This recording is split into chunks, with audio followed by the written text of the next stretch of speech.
नमस्कार। प्रतियोगी परीक्षाओं की तैयारी का सफर। इसमें कई एस्पिरेंट्स एक खामोश लड़ाई लड़ते हैं। एक ऐसी लड़ाई जो दिखती नहीं पर महसूस होती है। ये लड़ाई है ओवर थिंकिंग की, यानी जरूरत से ज्यादा सोचने की। तो आज हम इसी चक्र को समझेंगे और इससे बाहर निकलने के रास्ते खोजेंगे। सोचता हूं पढ़ लूं, पर दिमाग वही पुरानी बातें घुमाता रहता है। अगर ये ख्याल मन में आता है ना, तो यकीन मानिए, ऐसा सिर्फ आपके साथ नहीं हो रहा।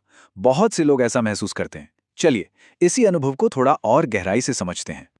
तो आज हम क्या क्या देखने वाले हैं। सबसे पहले बात करेंगे ओवर थिंकिंग लूप की। फिर जानेंगे कि दिमाग इसमें फंसता ही क्यों है। इसके बाद इसके कुछ लक्षणों को पहचानेंगे और फिर इसे कंट्रोल करने के 6 जबरदस्त तरीके सीखेंगे। और आखिर में एक मजबूत एग्जाम माइंडसेट कैसे बनाएं और सोच को एक्शन में कैसे बदलें, इस पर बात होगी। तो चलिए शुरू करते हैं पहले हिस्से से। समझते हैं कि ये ओवर थिंकिंग का जो जाल है, ये असल में काम कैसे करता है और क्यों ये तैयारी करने वालों के लिए इतनी बड़ी मुश्किल बन जाता है। देखिए, ये एक ऐसा मेंटल साइकिल है जहां पढ़ने का इरादा तो एकदम पक्का होता है, लेकिन बेकार के ख्याल, जिनका पढ़ाई से कोई लेना देना नहीं, वो उस इरादे पर पानी फेर देते हैं। और सबसे ज्यादा फ्रस्ट्रेशन तब होती है जब दिन निकल जाता है और हाथ में सिर्फ सोच रह जाती है, पढ़ाई नहीं। अब सवाल ये उठता है कि आखिर हमारा दिमाग इस चक्कर में फंसता ही क्यों है। चलिए इसके पीछे की साइकोलॉजी को थोड़ा आसान भाषा में समझते हैं। इसे समझने के लिए ना एक बहुत ही सिंपल सा फर्क जानना जरूरी है। ब्रेन और माइंड के बीच का फर्क। ब्रेन समझिए एक कंप्यूटर का हार्डवेयर है, मतलब हमारे शरीर का एक अंग।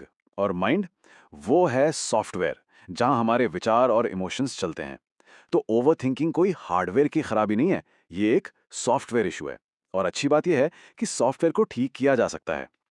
ज्यादातर मामलों में इसकी जड़ होता है फियर साइकिल, यानी डर का चक्र।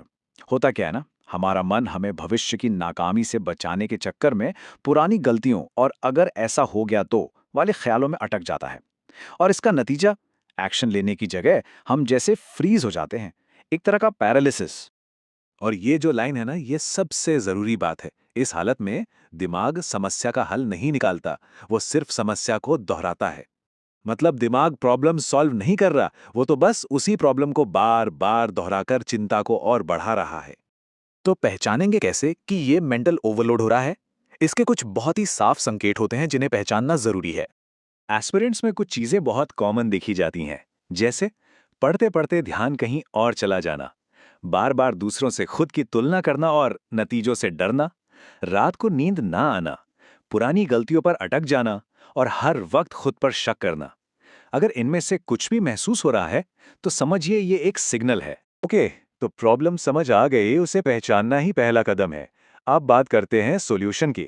चलिए, 6 बहुत ही प्रैक्टिकल तकनीकों को देखते हैं जो कंट्रोल वापस पाने में हमारी मदद कर सकती हैं। पहली तकनीक है थॉट डंप मेथड। बहुत सिंपल है। बस एक कागज और पेन लीजिए और 2 मिनट का टाइमर लगाकर मन में जो कुछ भी चल रहा है, हर डर, हर फालतू का विचार, उसे बस लिखते जाइए। जज मत कीजिए, सिर्फ दिमाग से निकालकर कागज पर उतार दीजिए। आप महसूस करेंगे कि बोझ तुरंत हल्का हो गया है। हमारी दूसरी तकनीक सिर्फ 5 सेकंड की है। हाँ, सिर्फ 5 सेकंड। लेकिन ये बहुत पावरफुल है। ये है 5 सेकंड रूल। जैसे ही कोई बेकार का ख्याल दिमाग में आए ना, बस मन में उल्टी गिनती शुरू कीजिए। 5 4 3 2 1 और गो। मतलब फिजिकली कुछ करिए। उठकर खड़े हो जाइए, पानी पी लीजिए। ये काउंटडाउन उस सोच के लूप को बनने से पहले ही तोड़ देता है। अगर बेचैनी बहुत ज्यादा बढ़ जाए, तो साइकोलॉजिकल ग्राउंडिंग टेक्निक ट्राई कीजिए। ये आपके दिमाग को फौरन प्रेजेंट मोमेंट में ले आती है। बस अपने आसपास की 5 चीजों के नाम लीजिए जो आप देख सकते हैं। 4 चीजों को महसूस कीजिए, 3 आवाजें सुनिए, 2 चीजों को सूंघिए और किसी एक चीज का स्वाद लीजिए। 2 और बहुत ही क्विक रीसेट्स हैं। चौथा है फोकस बॉक्स। 25 मिनट का टाइमर लगाइए और तय कीजिए कि इस दौरान सिर्फ एक काम पर फोकस करेंगे। और पांचवा है रूटीन एंकरिंग। सुबह उठकर बिस्तर ठीक करने जैसी छोटी छोटी आदतें बनाइए। ये आदतें मन को एक कंट्रोल और स्थिरता का एहसास देती हैं। और हमारा छठा टूल है 30 सेकेंड ब्रीदिंग रीसेट। ये तो इंस्टेंट काम करता है। 4 सेकंड तक धीरे धीरे सांस अंदर लें, 4 सेकंड रोकें और 6 सेकंड तक धीरे धीरे बाहर छोड़ें। इसे सिर्फ 3 बार करने से नर्वस सिस्टम फौरन शांत हो जाता है। ये टूल्स तो हो गए, लेकिन लॉन्ग टर्म सक्सेस के लिए सिर्फ टेक्निक्स काफी नहीं है। एक विनिंग माइंडसेट बनाना भी उतना ही जरूरी है। ये लाइन बहुत गहरी है। सफर सोच से नहीं, कदमों से तय होता है। असल में ओवरथिंकिंग का सबसे बड़ा दुश्मन है एक्शन। जिस पल आप सोचने की जगह कुछ करने लगते हैं, उसी पल आप जीतना शुरू कर देते हैं। अपनी पुरानी गलतियों को सामान की तरह ढोना बंद कीजिए, उन्हें एक सीख की तरह देखिए। हर गलती एक डेटा है जो आपको बताता है कि अगली बार क्या बेहतर करना है। ये कोई बोझ नहीं है। तो चलिए अब इस पूरी बातचीत को एक आखिरी पावरफुल थॉट के साथ खत्म करते हैं। एक बात हमेशा याद रखिए, आप अकेले नहीं हैं। हर टॉपर इसी रास्ते से गुजरता है। ये जो संघर्ष है ना, ये इस यात्रा का एक जरूरी हिस्सा है। ये लगभग हर सफल इंसान के साथ होता है। तो इन सब के बाद एक सवाल उठता है, क्या मन पर काबू पाना सच में मुमकिन है? एक पल के लिए इस पर सोचिए। इसका जवाब है, शुरुआत छोटी हो, पर शुरुआत होनी चाहिए। मन को जीतना आसान नहीं है, बिल्कुल नहीं, पर नामुमकिन भी नहीं है। पहला छोटा सा कदम उठाना ही अपने आप में सबसे बड़ी जीत है।